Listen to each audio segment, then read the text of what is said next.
Halo semuanya, apa kabarnya? Kembali lagi bersama saya Daryasa. Kita lanjutkan lagi alur cerita anime Tsukigami Chibiku Isekai-dochu episode terbaru. Jika mau menonton episode sebelumnya, silakan klik kartu di atas ini atau bisa cari dari playlist channel ini. Yo, mari kita mulai aja ceritanya. Makoto rapat dengan petinggi negara. Joshua menjelaskan bahwa ibu kota Libya, Ur, dan ibu kota Gritonia, Lunias, diserang iblis secara bersamaan. Keributan di kota ini hanya dijadikan sebagai umpan. Menurut Joshua, kemungkinan iblis memakai sihir pengubah penampilan ke manusia. Dengan cara itu, mereka menggerakkan pasukan secara perlahan tanpa diketahui. Dari yang Makoto dengar dari Cyrix, dua pengawalnya kembali ke Laurel saat turnamen. Maka dari itu, Makoto berasumsi besar kemungkinan iblis juga menyusup ke pusat Laurel. Untuk mengatasi ini, Raja Libya meminta Makoto memindahkan dirinya dan Putri Lily ke negara masing-masing memakai teleportasi. Tomoe angkat bicara, beralasan kalau pedangnya sudah mencapai batasan karena sudah sering digunakan dalam kekacauan ini. Putri Lily dan Raja Libya sampai meminta dengan lunak. Tomoe berlaga seperti tidak bisa membuat keputusan. Dia melirik ke Makoto. Hal itu membuat Putri Lily dan Raja Limia memohon ke Makoto untuk membujuk Tomoe, bahkan sampai mengatakan akan memberikan hadiah dan membalas budi. Inilah yang ditunggu-tunggu dari tadi oleh Tomoe. Dengan telepati memberitahu Makoto inilah sahannya. Dengan begitu, Makoto pun langsung bertindak. Wakarimashita. Kinkyu jitai desu node shikata arimasen. Tomoe melakukan akting seolah-olah pedang berharga yang sudah menyokong perusahaan Kuzunoha akan menghilang jika digunakan lagi. Makoto juga hanyut dalam akting, berkata so bijak bahwa kerajaan dan kekaisaran sudah bertarung mati-matian demi kita di garis depan. Tomoe pun mengatakan baiklah. Sebelum pergi, Raja Limia meminta Pangeran Joshua tetap di sini untuk membantu kota di sekitar. Setelah itu, mereka pergi. Tomoe menangisi pedangnya yang patah. Padahal pedang patah itu hanya pedang palsu yang sudah dia siapkan dari awal.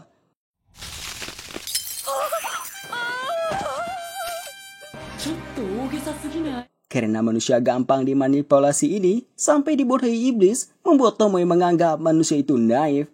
Selanjutnya, Tomoe berakting sedih. Dia izin pergi menyendiri, beralasan menenangkan hatinya.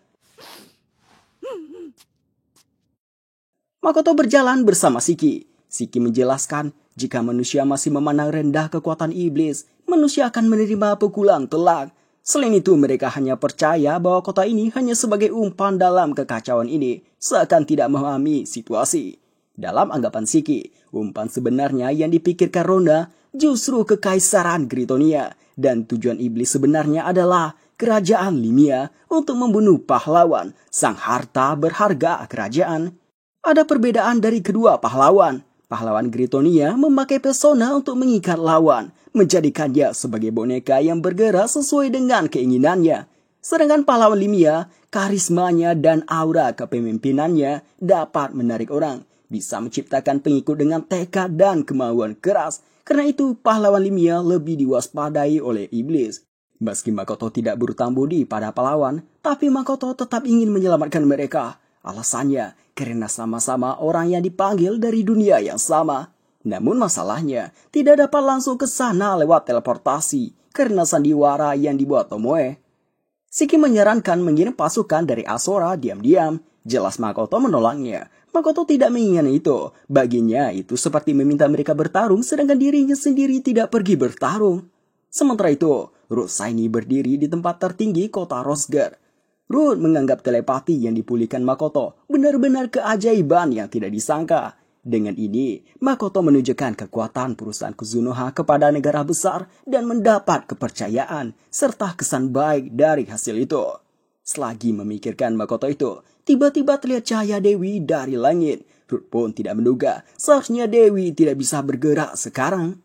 Cahaya itu menuju Makoto, ingin menarik Makoto ke atas dan Shiki terkena dampaknya.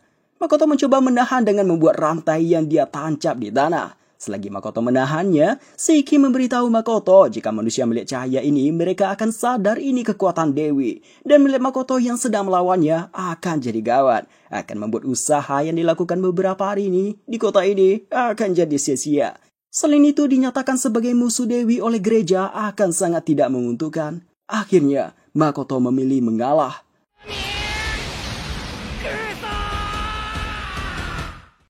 Makoto dan Shiki diteleport ke tempat Dewi. Dewinya tidak terlihat. Makoto senang berada di sini. Sudah punya kepercayaan diri untuk memukul si Dewi Bug. Meski Dewinya tidak terlihat, tapi Makoto sudah menyadari di mana si Dewi. Makoto melempar rucinnya. これは女神様、お久しぶりです。随分と舐めた真似をするのね、ミスに。 Dewi mengatakan ke Makoto kalau dia sampai tidak tahu harus bilang apa ke Makoto, padahal sudah dia perintahkan diam saja di ujung dunia. Makoto tersenyum. Dia memberitahukan Dewa Tsukuyomi memberikannya izin untuk bertindak di dunia ini. Si Dewi sebenarnya kesal sama perilaku Makoto, tapi saat ini dia ingin membantu perang manusia yang tidak berjalan baik. Dia mengatakan akan mengirim Makoto ke Limia dan menyuruh selamatkan pahlawan di sana. Jelaslah Makoto berani menolak, bahkan mempertanyakan kenapa. 僕なんかに頼らず、女神様ご自身がなさればいいでしょ? Dewi memberitahu bahwa Dewi punya kesulitannya sendiri, tidak bisa turun seenaknya. Dan mengatakan Makoto hanya bisa menjawab ya. Perilaku Dewi ini tambah membuat Makoto kesal. Makoto mencoba memancing emosi Dewi, mengatakan jika dia pergi ke Limia, dia mungkin saja memihak iblis. Dewi rupanya sudah tahu bahwa Makoto dibohongi iblis, jadi dia mengatakan Makoto tidak punya alasan untuk menolong iblis. あるじゃないですか。あなたが嫌いだからですよ。 Si Dewi kesal, dia berlagak sombong kalau dialah yang membuat aturan di dunia ini, jadi akan bisa melenyapkan Makoto di sini. Makoto tahu itu hanyalah ancaman, soalnya jika bisa, Dewi sudah melakukannya saat dirinya melawan pembunuh naga Sophia. Pemikiran Makoto itu benar, terlihat dari ekspresi si Dewi Bug. Makoto menunjuk Dewi, mengatakan Dewi bukanlah aturan mutlak. Bahkan sampai mengejek kalau Dewi cuma produk cacat, yang bahkan tidak bisa membuat dunia kacau ini berjalan sesuai keinginan. Si Dewi tambah kesal, tapi sesaat langsung tersenyum jahat, Shiki pun dibuat terkejut. Kemudian dia berencana menghabisi Makoto. Makoto hanya tersenyum jahat, sedangkan Shiki dibuat gemetar. Tiba-tiba ada bawahan Dewi yang mengabarkan ada orang yang ingin menemui Dewi. Mereka tamu yang berasal dari dunia asal. Kemudian terjadi guncangan. Guncangan tadi kemungkinan besar disebabkan oleh Dewa Susanoo. Memang tidak ada di animenya, tapi ceritanya bisa kalian lihat di side story sewaktu Dewa Susanoo, Dewa Daikokuten, dan Dewi Athena mau bertemu Dewi Bug. Namun Dewi Bug selalu membuat alasan. Kembali ke cerita. Kemudian Dewi mengatakan ke Makoto bahwa dia paham Makoto tidak suka dengannya, tapi dia menyuruh Makoto anggap ini yang terakhir. Penawaran yang Dewi tawarkan adalah, selama Makoto tidak berada di posisi memusuhi manusia, dia tidak akan mengganggu Makoto. Makoto tidak setuju. Baginya, itu tidak cukup. Soalnya mengirimnya untuk menolong pahlawan adalah keinginan egois Dewi. Meski kesal dengan keserakahan Makoto, tapi dia tahu Makoto bakal tidak menurut begitu saja. Selain itu, dia tidak punya banyak waktu. Maka dari itu dia mengalah, menyuruh sebutkan keinginan Makoto sekarang juga. Makoto tadi sebenarnya iseng-iseng saja, jadi dia tidak kepikiran mau apa. Melihat Makoto yang berpikir lama, Dewi mengatakan waktunya habis. Ketika dia ingin menteleportasi Makoto, Shiki memberanikan bicara, meminta tolong beri tuannya berkah bahasa umum.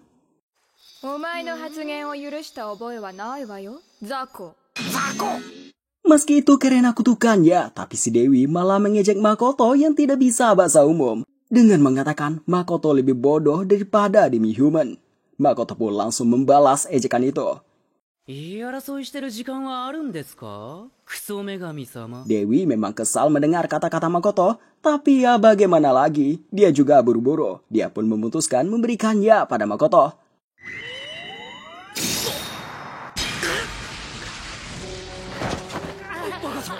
Berkah itu membuat Makoto kesakitan menerimanya, bahkan sulit buat masuk ke diri Makoto. Di sisi Dewi, walaupun terus mengejek Makoto, dia juga bingung kenapa susah masuk dan kenapa terasa menyakitkan. Setelah selesai, dia menyuruh Makoto cepat singkirkan bahaya yang mengancam pahlawan dan runtuhkan benteng Stella.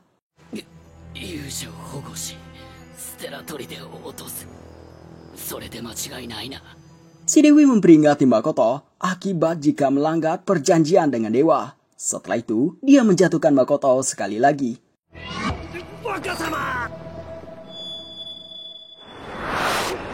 Shiki tampak pucat, sedangkan Makoto duduk santai saja. Baginya, ini seperti kereta langsung menuju Limia. Makoto bisa setenang ini karena ini sudah yang ketiga kalinya dia begini. Jadi warna seperti ini hanya hal sepele baginya. Makoto ingin mengatur pendaratan. Pertama meminta Shiki menggunakan sihir kegelapan untuk menyembunyikannya dan Shiki. Makoto teringat dengan ekspresi panik Dewi tadi. Mumpung si Dewi sedang sibuk, jadi Makoto memutuskan beraksi. Makoto menghubungi Tomoe dan Mio yang berada di Asora. Tentunya mereka panik setelah keberadaan Makoto menghilang. Mereka tahu ini pasti ulah si Dewi bak lagi. Makoto menenangkan mereka kalau dirinya baik-baik saja. Sekarang berada di langit Limia. Makoto mengatakan kalau dia butuh bantuan Mio dan Tomoe. Makoto meminta Tomoe dan Mio serta penduduk Asora yang sudah dilatih seperti Highland Or dan Miss Lizard dan siapapun yang bersedia dengan sukarela merebut Kalenion. Makoto juga meminta mengabarkan ke Eva dan Luria untuk mulai bergerak dan cari pengganti dirinya di kota akademi. Mio dan Tomoe sangat senang sekali. Untuk pertama kalinya Makoto meminta mereka berperang untuknya.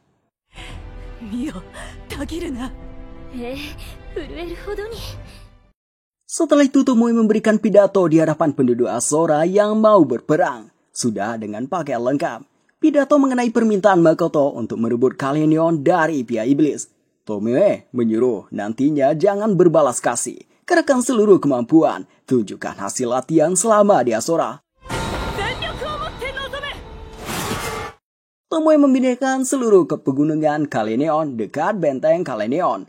Pertama-tama Mio melakukan penyadapan melalui jaringnya, sedangkan Tomoe melihat dari pikiran Mio, sehingga penduduk Asora terhubung dengan mantra seperti radar yang termanifestasi di dalam kepala mereka. Dengan penyadapan ini, mereka tahu keadaan yang berjarak 20 km, tahu jumlah musuh yang berjaga maupun letak pusat kekuatan.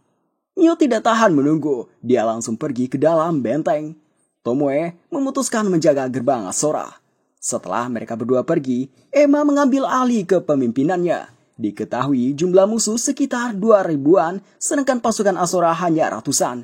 Sebenarnya mereka bisa meminta Tomoe memindahkan ke dalam gerbang tanpa perlu menerobos gerbang. Namun cara bertarung begitu menurutnya sangat membosankan. Dia ingin penduduk Asora menyerahkan kemenangan yang sempurna kepada Wakasama. Setelah itu mereka bergerak. Serangan terang-terangan itu tentunya diketahui pihak musuh. Mereka menembakkan banyak panah ke arah mereka. Dengan mudahnya dihalangi oleh sihir penghalang Emma dengan skala besar.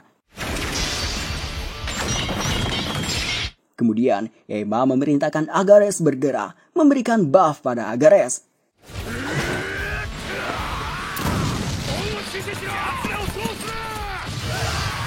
Setelah penduduk Asora menerobos masuk, barulah pihak iblis mengetahui yang menyerang adalah demi-human, yang mana itu hanya Lizardman dan Or. Mereka pun jadi menganggap remeh. Di dalam ras iblis, Or dan Lizardman tidak memiliki kedudukan tinggi di antara pasukan ras iblis. Untuk itulah mereka meremehkan Or dan Lizardman. Namun mereka tidak tahu, yang mereka lawan adalah orang-orang gila yang telah dilatih oleh naga superior dan laba-laba bencana hitam.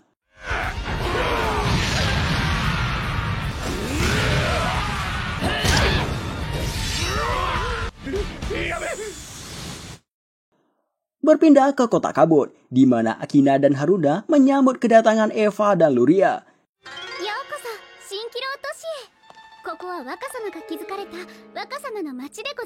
Haruna menanyakan apakah mereka tahu alasan Wakasama mengajak ke sini. Mereka mengatakan itu karena Tuan Kuzunoha membantu dia dan adiknya merebut kembali Kalenion dan sebagai syarat pertukaran akan menyerahkan semua milik keluarga Aslan. Haruna pun menjelaskan alasan sebenarnya, di mana di dalam rencana yang dibikin Makoto, Eva dan Luria akan dijadikan pahlawan penyelamat negara yang selalu melawan iblis di Kalenion dan akhirnya bisa mengusir iblis dengan bantuan perusahaan Kuzunoha. Dan Kalenion memperoleh kemerdekaan kembali. Akina menambahkan, Kuzunoha akan membantu Eva dan Luria mendapatkan kekuatan untuk membangkitkan negara. Haruna meminta mereka mempelajari hal sejenis teknik sipil dan pertanian untuk membangun kota di sini yang akan dibimbing oleh penduduk Asora. Berpindah ke Mio yang masuk ke dalam kastil. Di sana dia bertemu dengan sosok iblis yang terlihat kuat. Iblis itu menanyakan siapa kau. Setelah Mio mengatakan namanya, dia menyuruh si iblis memperkenalkan diri juga. Pertama, si iblis hanya memberitahu bahwa dia salah satu prajurit di bawah kekuasaan Raja Iblis. Sampai Mio mengatakan dia ingin tahu nama karena tidak akan bisa melapor siapa yang telah dia bunuh. Si iblis memperkenalkan dirinya. Namanya Rev, varian naga, Mildy Dragon Rev, salah satu jenderal iblis yang merupakan eselon atas ras iblis. Mio pun mengejek. Mio mengatakan akan menghabisi Rev dan mempersembahkan tanah ini pada Wakasama. Rev pun berniat untuk menginterogasi Mio dan tidak menyangka bisa berhadapan dengan pertarungan begini sebelum melawan pahlawan. Makoto dan Shiki hampir mendarat di Limia. Terlihat api peperangan di ibu kota Limia, Ur. Dengan ini, pertemuan Makoto dengan kedua pahlawan telah dekat.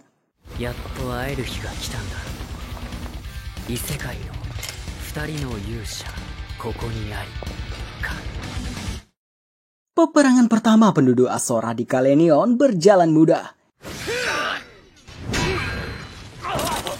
Pasukan utama iblis di sini dibuat ketar-ketir dan kabur. Emma memerintahkan habisi musuh yang tersisa. Namun di pertarungan Mio, dia terlutut dengan baju yang sudah compang-camping. Meski begitu, Mio tidak menunjukkan kegelisahan atau kemarahan, hanya kebahagiaan yang dia rasakan. Rev meremehkan Mio, mengatakan serangan Mio tidak akan mampan di hadapan refleksi miliknya. Pada awalnya, Mio memegang kendali pertarungan. Mio dengan mudah memukul Rev dan itu membuat Mio kecewa dan berpikir bahwa Rev adalah orang yang lemah. Tetapi hal tersebut dilakukan oleh Rev untuk menganalisa serangan Mio. Setelah selesai menganalisa, Rev dapat memantulkan serangan Mio dengan kemampuan refleksinya. Hingga membuat serangan Mio mengenai dirinya sendiri. Sehingga baju Mio compang-camping. Mio pun jadi sedikit memuji Rev.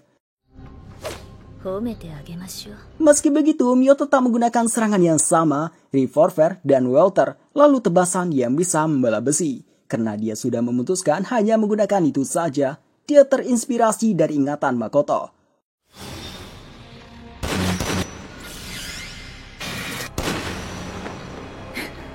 Luka di tubuh Mio langsung menutup. Mio bicara mengenai perhitungan peluru yang tidak dimengerti Rev. Rev dengan yakin mengatakan serangan Mio tidak akan ada gunanya, mau mencoba sebanyak apapun, akan terus dia kembalikan. Rev juga meyakini kemampuan regenerasi ada batasnya, akan tetapi Mio tetap menggunakan serangan yang sama.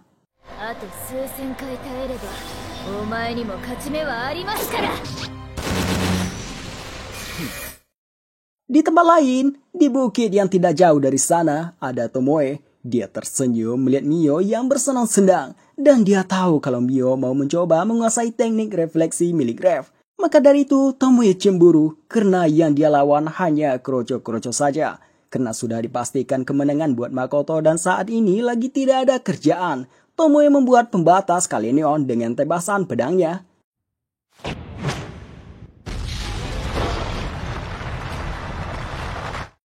Alhasil, perbukitan dibuat terbelah dua. Cerita mundur sedikit di waktu iblis mulai mendekati pinggiran kekaisaran. Kekaisaran yang melihat iblis langsung bersiaga untuk perang. Sementara itu Rona menyusup ke ruang menteri kekaisaran melihat dokumen di sana. Sofia dan Lancer mendatanginya, menyuruh Rona berbagi informasi yang didapat. Sofia mengingatkan kalau dia dan Lancer bukanlah anak buah tapi sekutu.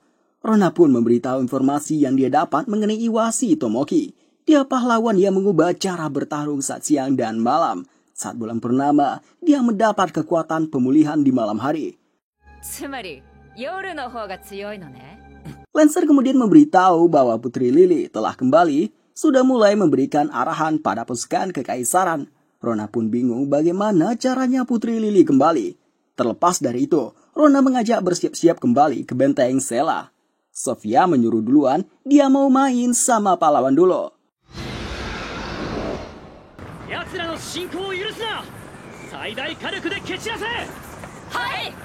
Sofia menganggap pertarungannya nanti dengan pahlawan sebagai latihan untuk membunuh Makoto yang dia sebut iblis. Lancer pun mengatakan Sofia yang sekarang tidak akan mungkin kalah darinya. Kemudian Lancer membuat banyak pedang sampai di atas party Tomoki yang sedang berada di atas Nagi untuk melawan iblis. Sofia teleportasi dari pedang-pedang itu sampai dia juga naik ke atas naga. Sofia memperkenalkan dirinya Sofia si pembunuh naga. Tomoki mengenali nama itu. Sofia mengatakan dia tertarik pada Tomoki. Tomoki yang diajak bicara membuatnya lenggah. Di saat itu, Sofia menyerang. Beruntung, Ginebia yang dari tadi siaga berhasil menahan serangan itu, sehingga Sofia memuji Ginebia. Di sisi lain, kecewa sama Tomoki. Sofia mencium sesuatu dari Ginebia. Dia pun tahu ini kekuatan dari naga superior Ground, si Sazanabe. Ginebia mempertanyakan kenapa menyerang. Sofia menjelaskan kalau dia berada di pihak iblis, kesini karena mendengar pahlawan kekaisaran kuat di malam hari. Maka dari itu, mengajak bertarung dengannya.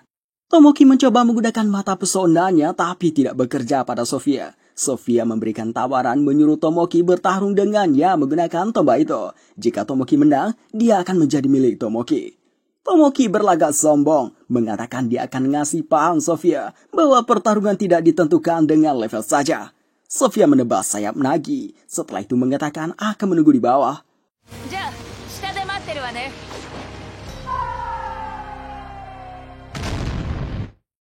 Singkatnya, mereka semua sudah di bawah. Tomoki masih saja sok keras, bersikap sombong kalau dia adalah orang yang menerima berkah dewi. Sofia pun mulai menyerang.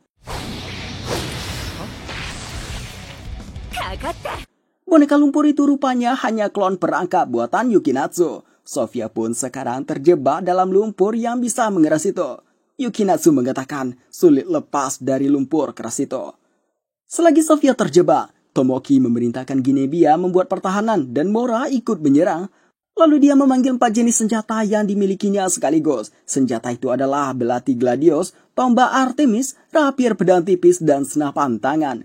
Kelima senjatanya tersebut mampu memberikan elemen dalam serangannya. Dan serangannya itu dikombo dengan serangan milik Mora yang sangat marah atas Nagi yang dilukai.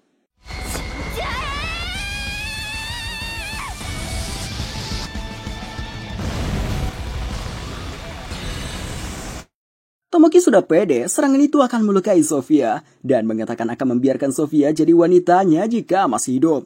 Tidak disangka, Sofia malah teriak tidak kenapa-napa, bahkan meminta serang dengan lebih kuat.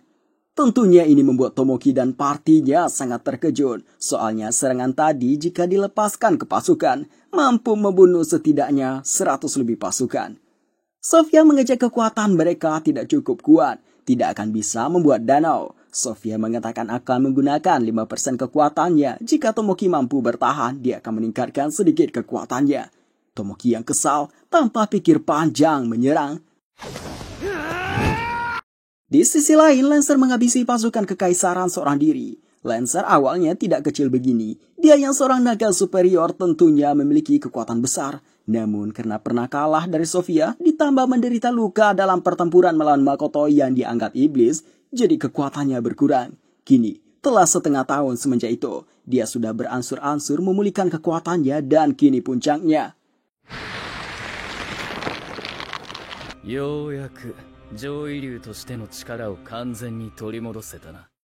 Di tempat lain, Sofia telah mengalahkan Tomoki dan partinya, tapi tidak sampai membunuh mereka.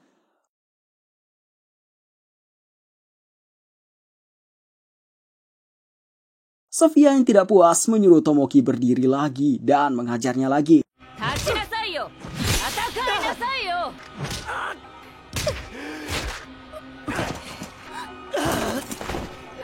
Berkat kekuatan yang diberikan Dewi, Tomoki pulih kembali. Dia kembali berdiri, walaupun malah memberikannya keabadian, rasa dari dipotong-potong membuat dia stres. Sofia tahu Tomoki memiliki kartu truf. Dia merasa ada syarat untuk pengaktifannya. Tomoki melihat ke partinya. Melihat itu, Sofia yakin Tomoki tidak mau melibatkan mereka. Maka dari itu, Sofia mengatakan akan membunuh mereka. Tomoki mengancam tidak akan memperlihatkannya jika Sofia membunuh mereka. Tomoki memberikan syarat, jika ingin melihatnya, antarkan partinya ke ibu kota kekaisaran. Maka dari itu Sofia meminta Lancer melakukannya. Melihat wujud Lancer, Sofia tahu kekuatan Lancer telah kembali. Kekuatan yang akan ditunjukkan Tomoki, dia katakan bukanlah berkah dewi, tapi itu adalah kekuatan super langka.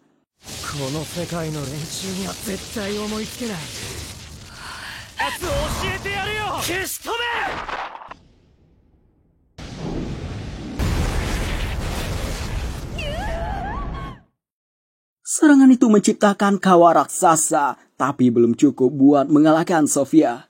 Di tengah kawah itu, Tomoki terbaring tidak berdaya. Sofia mengatakan ini lebih ganas dari panah yang ditembakkan Makoto. Dan lagi, serangan tadi menghasilkan efek racun di sekitar, kecuali Tomoki, sehingga Sofia dan Lancer ikut terkena. Tapi Sofia bisa memulihkannya. Setelah itu, mereka pergi memutuskan tidak membunuh Tomoki. Mereka menyambungkan kembali telepati dengan Rona. Rona menanyakan energi sihir besar yang muncul tadi. Sofia memberitahu itu kartu truf milik Tomoki. Tapi Sofia berbohong kalau Tomoki berhasil kabur. Rona tidak mempermasalahkannya. Baginya membuat Tomoki mengeluarkan kartu trufnya sudah cukup. Ketika dia mau kembali, dia melihat cahaya yang mengarah ke Limia. Dia tampak gelisah sehingga telepatinya tidak dia putus. Yang hal itu membuat Rona mendengar pembicaraannya dengan Lancer. Sofia dan Lancer sama-sama tahu siapa yang akan muncul di Limia. Sofia pun mengajak Lancer ke sana. Sementara itu, Makoto yang hampir mendarat di Limia memikirkan penyamaran agar identitasnya tidak diketahui. Shiki sendiri sudah memikirkan untuk mengubah penampilan, sedangkan Makoto masih bingung. Shiki menyarankan bagaimana memakai kostum milik Mio yang telah dirinya kembangkan. Makoto sebenarnya malu memakainya, tapi terpaksa dengan keadaan. Berpindah ke kerajaan Limia, di mana saat ini formasi pertahanan ibu kota dapat ditembus pasukan iblis.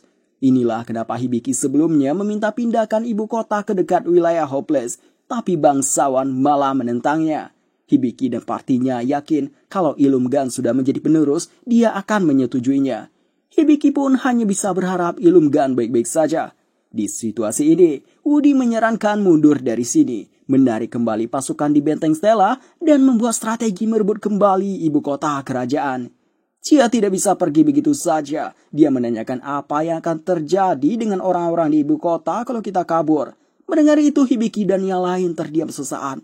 Hibiki menjelaskan ke Chia, selama ini sudah banyak yang kehilangan nyawa karena bertarung dengan iblis. Jadi kita harus memikul tekad orang-orang itu dengan memenangkan perang ini dan memperoleh ketentraman. Untuk melakukannya, harus bertahan hidup dulu, mau seberapapun penderitaannya. Chia menundukkan kepalanya, dia tahu maksud penderitaan besar itu. Dia pun mengungkit nama Naval.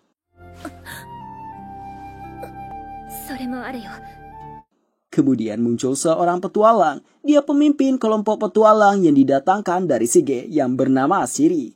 Belda meminta pada Shiri untuk meminta para petualang Shige membantu kami mundur. Lalu Shiri memberitahu mengenai evakuasi warga. Hanya sekitar 30% saja yang berhasil dievakuasi. Karena pasukan iblis langsung membunuh manusia begitu melihatnya. Ketika mereka membicarakan rute pelarian, tiba-tiba terjadi getaran hebat dan muncul seseorang.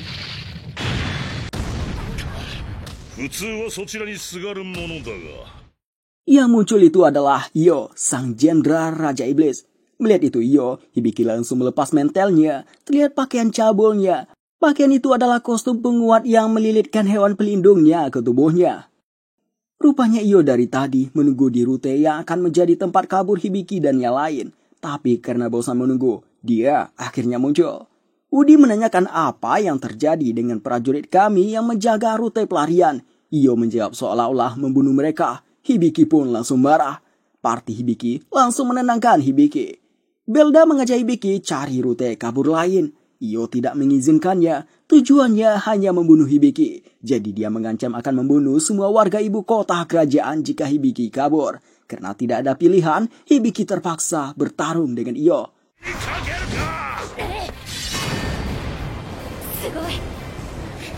Kali ini pedang buatan Beren mampu menahan serangan Io. Tidak hanya kuat, pedangnya juga memiliki elemen angin. Belda dan Chia memberikan buff pada Hibiki.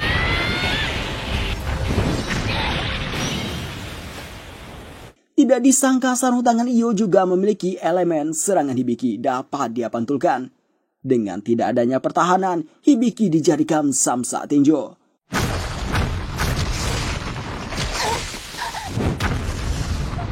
Hibiki tidak menyangka Io memiliki sarung tangan pelindung, terlebih 4 elemen dasar. Io mengatakan bukan hanya manusia yang memiliki senjata bagus. Melihat Hibiki yang sulit bergerak, membuat Io melepas serangan penghabisan.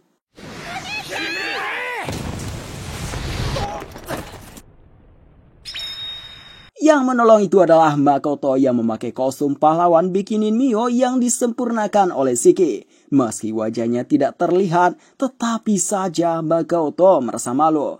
Lalu Makoto melihat siapa pahlawan Limia, dan jelas Makoto terkejut. Pahlawan Limia ternyata ketua OSIS SMA-nya, Otonashi Hibiki. トナシ先輩が勇者